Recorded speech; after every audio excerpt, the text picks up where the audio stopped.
Lyriel didn't know that the man watching her from the shadows of the gilded ballroom was the most powerful king in the realm. She didn't know that he had already refused 17 noble daughters that evening, or that the golden thread of fate had been pulling him toward her since the moment she stepped through the doors in her borrowed dress. All she knew was that her sister's laughter cut sharper than any blade. The Thornwood estate had spared no expense for the midsummer ball, and Lyriel felt every copper of that wealth pressing against her like a physical weight. Crystal chandeliers dripped honeyed light onto marble floors polished to mirror brightness. Silk gowns whispered secrets as ladies glided past in clouds of perfume and entitlement. Gold thread caught candlelight at every turn, and everywhere, there were eyes. None of them kind. "You should have stayed in the kitchens where you belong," Beatrix hissed, her painted lips curling into a smile that others might mistake for sisterly affection. She kept her voice low, pitched for maximum intimacy, the way a blade is sharpened for precision rather than brutality. "At least there you could pretend to be useful." Lyriel kept her spine straight. She had learned long ago that showing pain only invited more of it. "Mother requested my presence. Mother requested a spectacle." Beatrix smoothed her crimson gown, the rubies at her throat catching firelight like drops of frozen blood. Everything about her eldest sister screamed wealth, from the careful curl of her dark hair to the delicate gold filigree on her slippers. Something for the guests to pity. The forgotten Thornwood daughter dressed in last season's cast-offs, pretending she belongs among her betters. The dress was borrowed from a maid named Nella, who had taken pity on her that afternoon. It was simple, dove gray silk with no embellishment, save a thin ribbon at the waist, but it was clean and it fit. Lyriel had thought it almost pretty when she had slipped it on in the servants' quarters, had even dared to smile at her reflection. Now surrounded by jewel tones and glittering gems, she felt like a ghost at a feast, like a moth that had wandered into a gathering of butterflies and could not remember the way home. "I won't cause trouble," she said quietly. "I'll stay by the wall. No one will even notice me." Beatrix laughed. The sound was bright and brittle, designed to carry. Nearby heads turned. Lyriel felt the weight of their curiosity like stones piled on her chest. "Notice you?" Beatrix raised her voice just enough for the cluster of young nobles nearby to hear. She was performing now, playing to an audience that delighted in the misfortune of others. "Oh, sweet sister, nobody wants you. Not the merchants, not the minor lords, not even the servants who share your quarters. You're 23 years old and completely unmarked. Do you know what that means?" Lyriel knew. Every unmated wolf in the realm knew. To reach her age without finding a match meant one of two things. Either fate had deemed her unworthy of a bond, or she was so fundamentally broken that no soul could connect with hers. She had stopped believing in fate years ago. Broken she could accept. Broken was familiar. Broken she knew how to navigate. "It means I'm free," Lyriel said, and the words came out steadier than she felt. "No mate to answer to. No bond to chain me. Some might call that a gift." Something ugly flickered beneath Beatrix's porcelain surface. Surprise, perhaps, that the mouse had shown its teeth. Then she recovered, waving a dismissive hand heavy with rings. "Keep telling yourself that, little sister, but we both know the truth." She leaned in, her perfume cloying, sweet and heavy and suffocating. Her lips brushed Lyriel's ear. "You're nothing.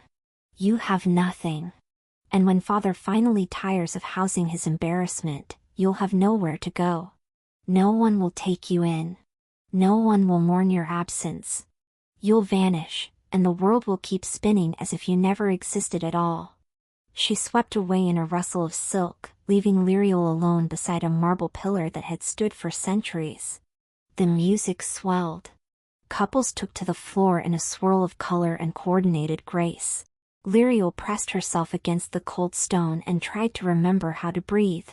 She wasn't nothing. She had survived 18 years in this house, survived her mother's cold indifference, and her father's quiet cruelty that never left marks, but always drew blood. She had survived Beatrix's torments, the whispers of servants who pitied her almost as much as they feared being associated with her, the distant relatives who pretended not to see her at family gatherings. She had survived. But surviving wasn't living.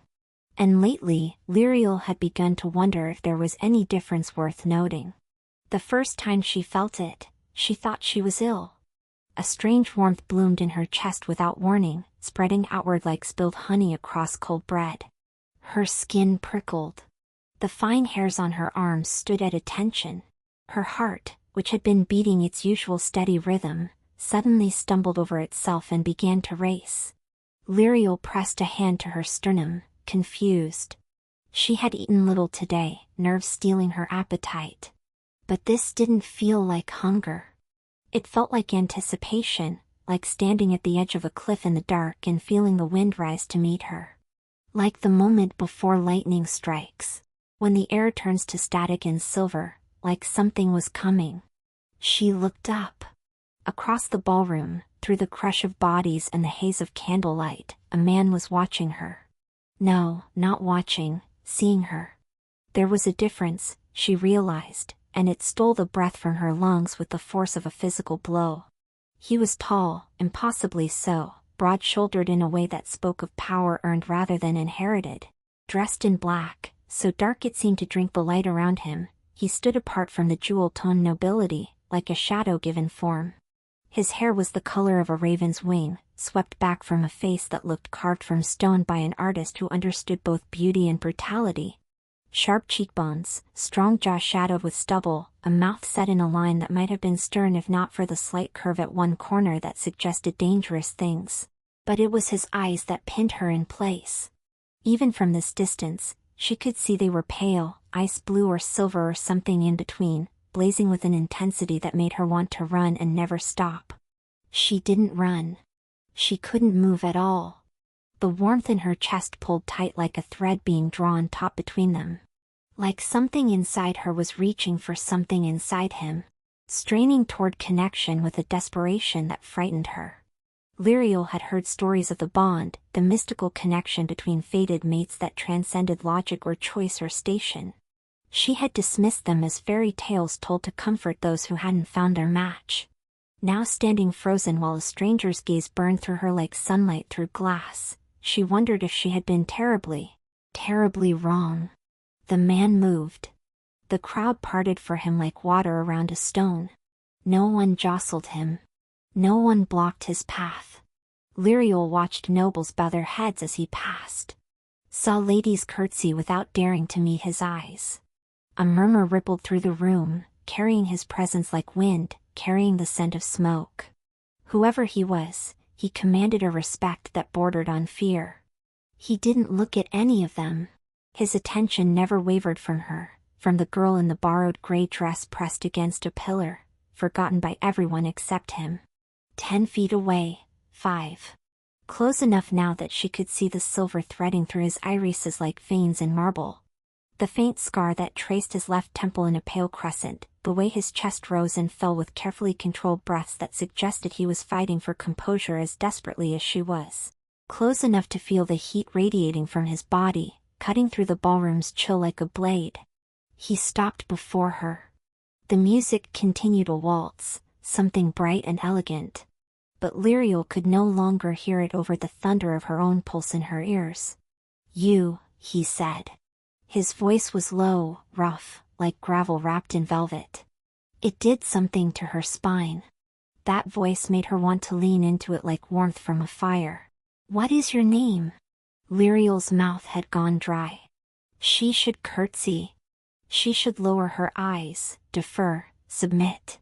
Every instinct drilled into her since childhood screamed that this man was dangerous, powerful, someone to be feared and obeyed without question.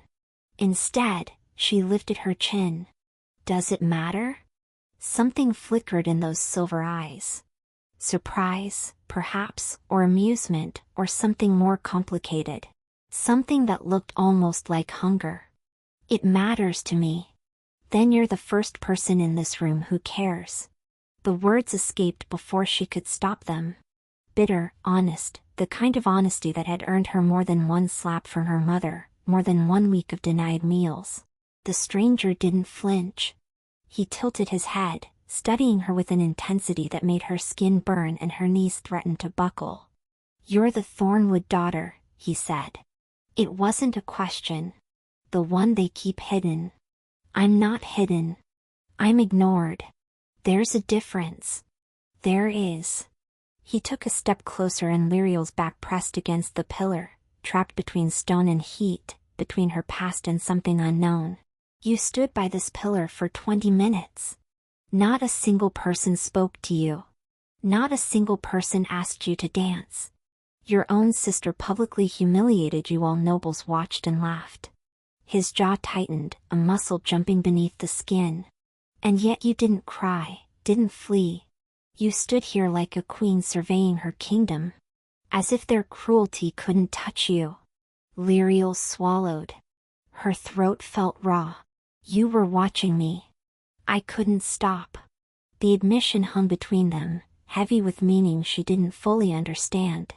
Around them, Lyriel became aware of whispers, of eyes turning in their direction, of the weight of attention she had wished for her entire life suddenly crushing her. The stranger seemed to notice, too. His expression shifted, hardening into something protective. "Come with me. I don't even know your name." "Balthazar." He offered his hand, palm up. She could see the calluses there. Earned marks of a man who worked with weapons rather than servants. "And I'm asking, not commanding." Lyriel looked at his outstretched hand, at the strength in those long fingers, the silver ring on his smallest finger bearing a crest she almost recognized. At the vulnerability beneath his stern exterior. The way his hand trembled almost imperceptibly, as if this mattered to him, as if she mattered. She took his hand. The moment their skin touched, the thread in her chest snapped tight. Golden light flickered at the edge of her vision. There and gone in a heartbeat. Lyriel gasped and Balthazar's grip tightened, steadying her, anchoring her to earth when she felt like she might float away. "I know," he murmured, pitched for her ears alone. "I feel it, too." He led her through the crowd, through doors she hadn't noticed, into a moonlit garden where roses climbed ancient walls, and the music faded to a distant murmur. Lyriel followed in a daze, her hands still clasped in his, the warmth of him spreading through her like wildfire claiming dry grass. They stopped beside a fountain. Water sang over weathered stone, and the air smelled of night-blooming jasmine and something else, something wild and green.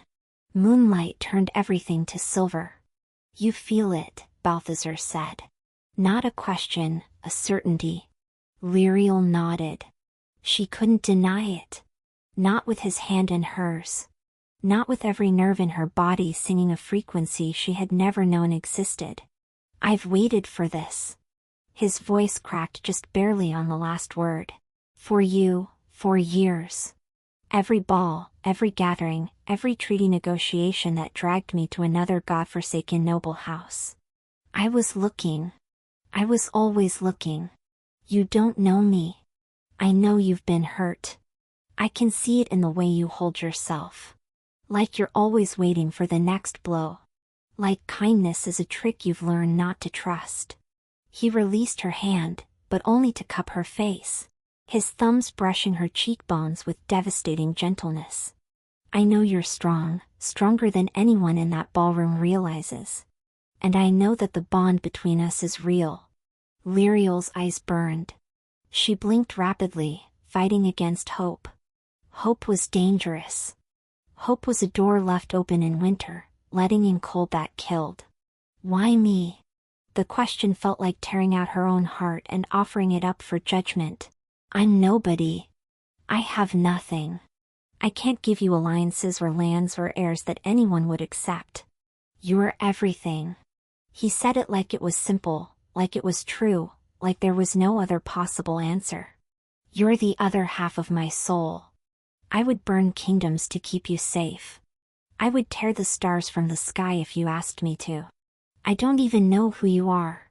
Something shifted in his expression. A shadow passing over the moon. "You don't recognize me? Should I?" Balthazar stepped back. His hand fell away from her face and Lyriel immediately felt the loss of his warmth like a wound. "The crest on my ring," he said quietly. "Look at it."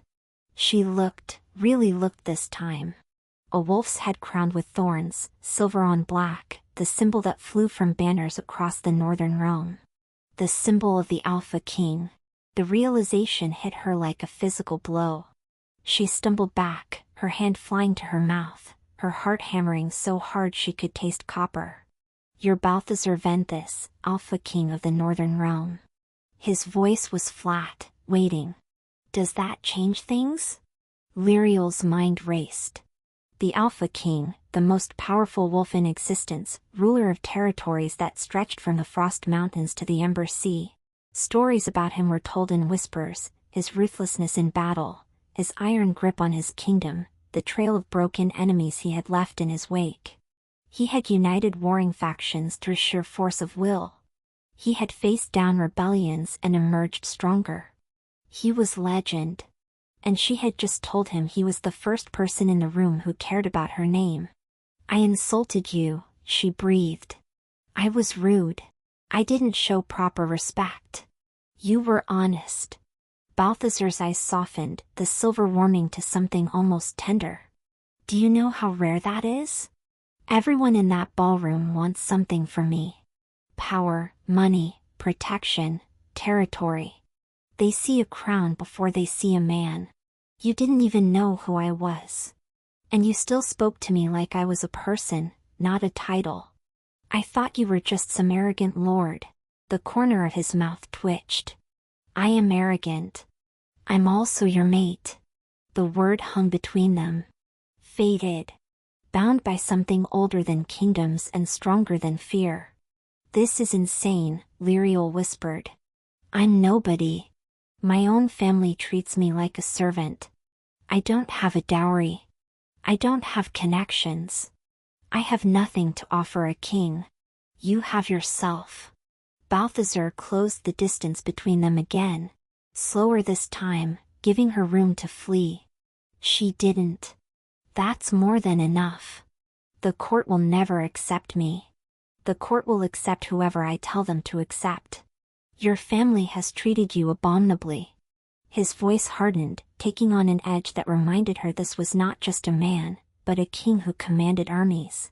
"I saw your sister's performance. I've been watching your household all evening. Lyriel. I came to this ball because my advisors demanded I make an appearance, and I found something far more precious than political alliances." He took her hands in his.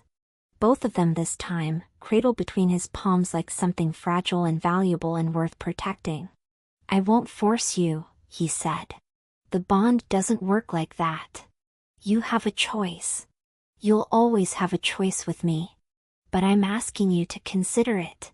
Consider a life where you're not invisible. Consider me." Lyriel stared at their joined hands. His were so much larger than hers, roughened by sword work and scarred by battles she couldn't imagine. Yet they held her with such care like she was made of glass and gold. "Why would you want me?" The question felt like tearing out her own heart and offering it up for judgment. "I'm damaged. I don't know how to be loved.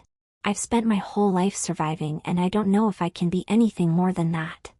"Then we'll learn together." Balthazar lifted her hands to his lips, pressing a kiss to her knuckles that burned hotter than any fire. "I'm not asking for perfection.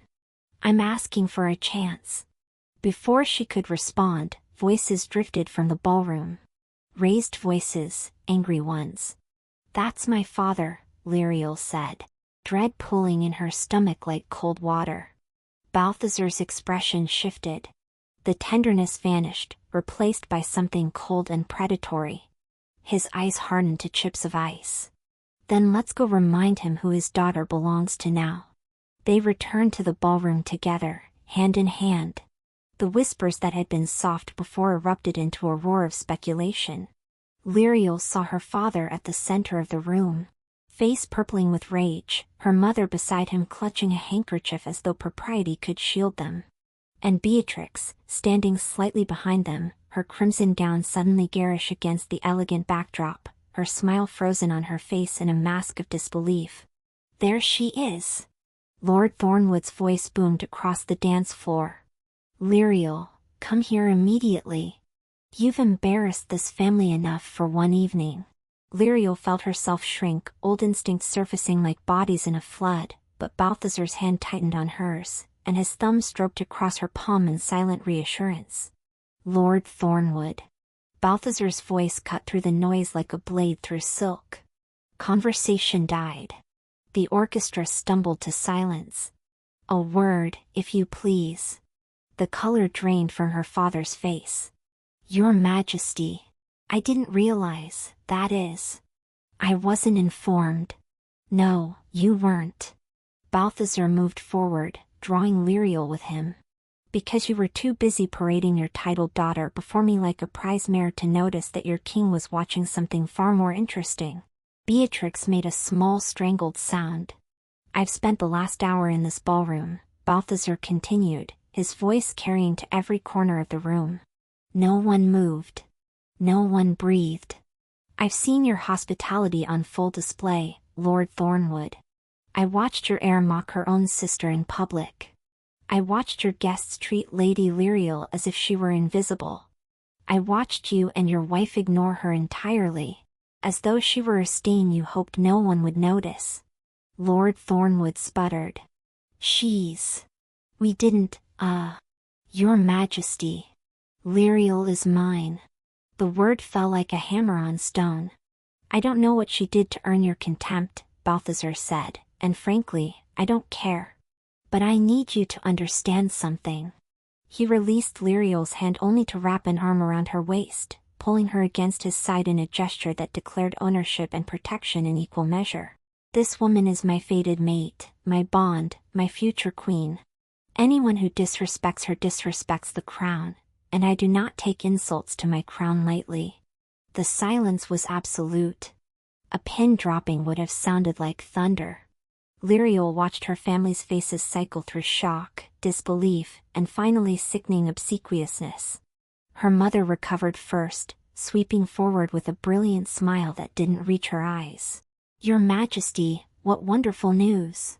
We always knew Lyriel was destined for great things, didn't we, darling?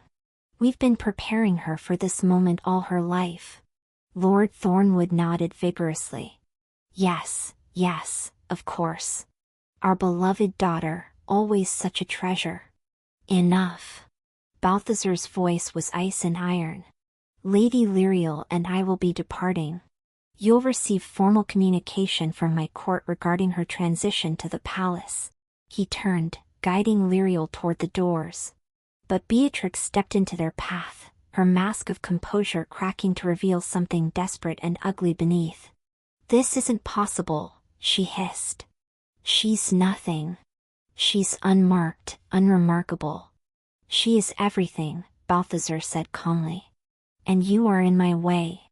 Beatrix didn't move. Her hands were shaking, her carefully styled hair beginning to come loose. "Do you know what she is? What our family has hidden for years?" A bitter laugh escaped her. "Ask her about her mother, her real mother. Ask her why she doesn't shift, why she's never belonged." "Beatrix." Lady Thornwood's voice cracked like a whip. "That's enough." But the damage was done.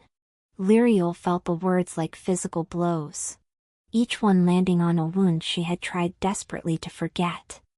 Her real mother, the woman her father never spoke of.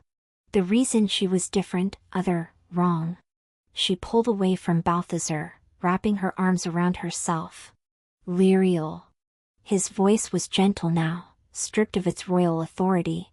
"Whatever she's implying is true." Lyriel forced herself to meet his eyes. "I'm not fully wolf. My birth mother was human. She died when I was 3, and my father remarried almost immediately." She gestured at Lady Thornwood, who had the grace to look uncomfortable. "I'm a halfling. That's why I've never shifted. That's why the bond never found me before.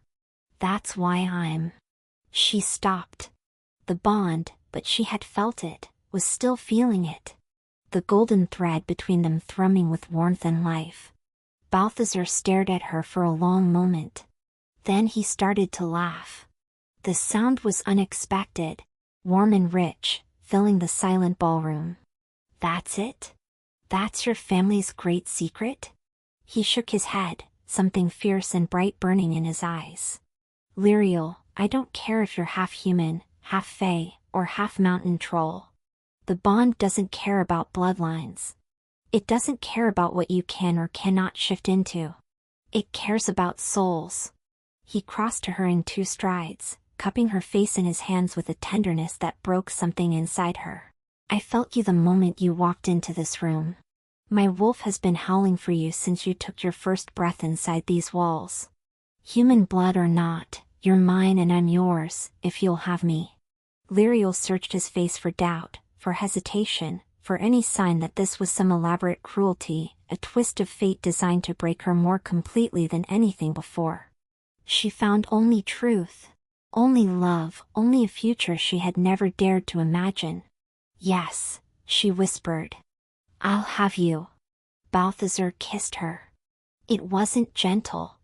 It wasn't chaste. It was acclaiming, fierce and hot and full of promise. Lyriel gasped against his mouth, and he swallowed the sound, one hand sliding into her hair, while the other pressed against the small of her back, drawing her closer until there was no space between them at all. The golden thread between them blazed. She could feel it solidifying, weaving their souls together in a pattern that could never be undone. His heartbeat thundered against her chest, matching hers rhythm for rhythm. When they finally broke apart, Lyriel was trembling. So was he. "The carriage," Balthazar murmured against her lips. "Now, before I do something extremely inappropriate for a ballroom." She laughed, the sound wet with tears she hadn't noticed falling. He kissed those away, too. He kept an arm around her as they walked past her stunned family, past the gaping guests, past Beatrix's tear-streaked face. At the doorway, Lyriel paused. She turned back to look at the house that had been her prison for so long. "I hope you find your happiness," she said quietly. "I've found mine." 3 months later, Lyriel woke to sunlight streaming through silk curtains and the steady rhythm of a heartbeat beneath her ear.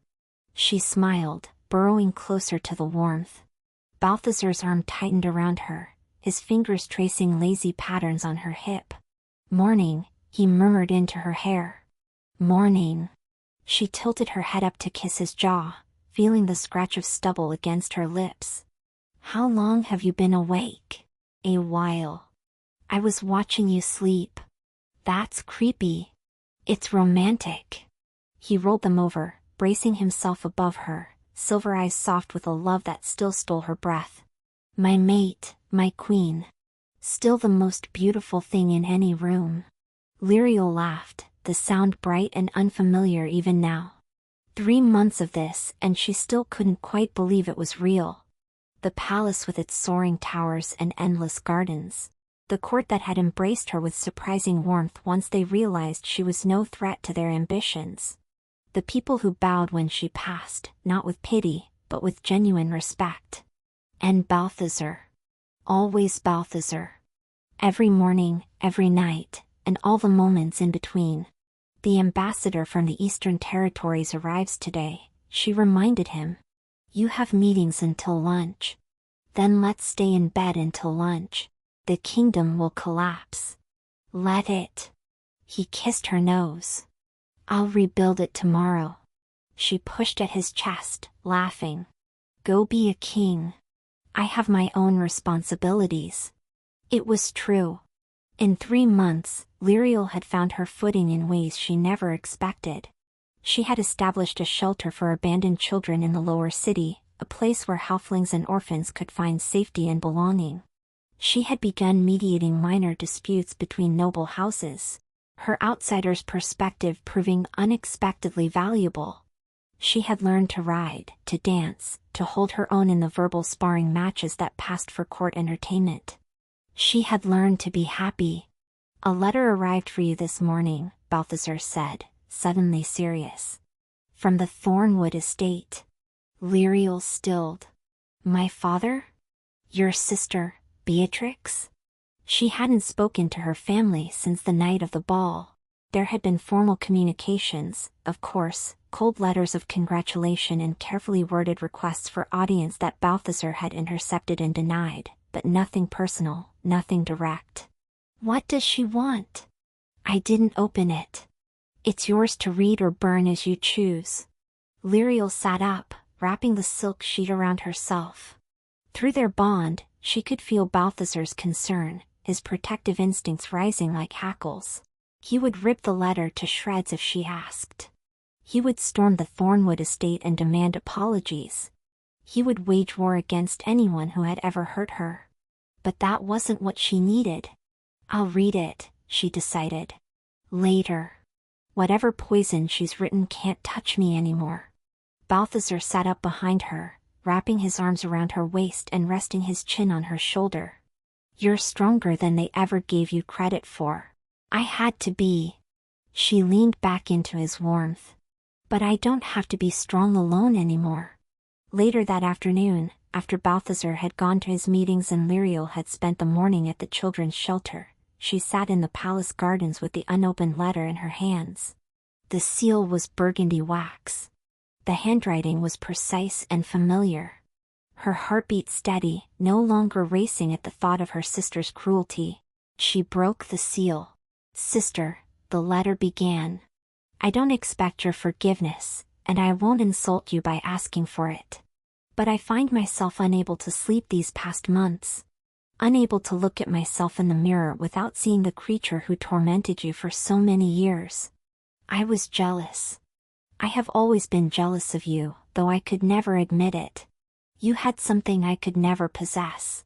Peace within yourself. Even when we hurt you. Even when the world was cruel, you remained kind. You remained gentle. You remained you. I told myself I hated you because you were weak. Now I understand that I hated you because you were strong in ways I could never be. I don't ask for reconciliation. I don't deserve it. But I wanted you to know that you were right that night at the ball. I hope you found your happiness. I hope the king sees in you what I was too blind to recognize. I hope someday I can become worthy of being called your sister. Beatrix. Lyriel read the letter twice, then a third time. Then she folded it carefully and tucked it into her pocket. Perhaps someday she would write back. Perhaps healing was possible, even for wounds this deep. But that was a decision for another day. For now she had a king who loved her, a purpose that fulfilled her, and a future brighter than anything she had ever dared to dream. She rose from the garden bench and walked back toward the palace where Balthazar was waiting on the steps, having finished his meetings early. Everything all right? He asked, searching her face. Lyriel smiled. A real smile, the kind that reached her eyes and warmed her from within. Everything is perfect. Balthazar caught her hand before she could slip away, pressing it to his chest where his heart beat steady and strong. I love you, he said. The words were simple, true. He said them often like he was making up for all the years she had gone without hearing them. I love you too. She kissed him there on the palace steps where anyone could see, where the whole world could witness what they had built together. Through the bond she felt his joy singing back to her, golden and warm and infinite. Through the window behind them, she could see the palace gardens in full summer bloom, the city sprawling beyond the walls in a tapestry of stone and life, the mountains rising in the distance like ancient sentinels. A new life, a new beginning, and all because a king had crossed a ballroom for a girl nobody wanted. You have just listened to a story of soul bonds and the light that shines from within from the Moonlight Mates Library. If Lyriel's journey from a forgotten shadow to a cherished queen and Balthazar's fierce protection moved you, please hit that like button. It truly fuels our passion for storytelling. I'd love to know, where are you listening from today? Let's connect in the comments and share our thoughts on Lyriel's triumph.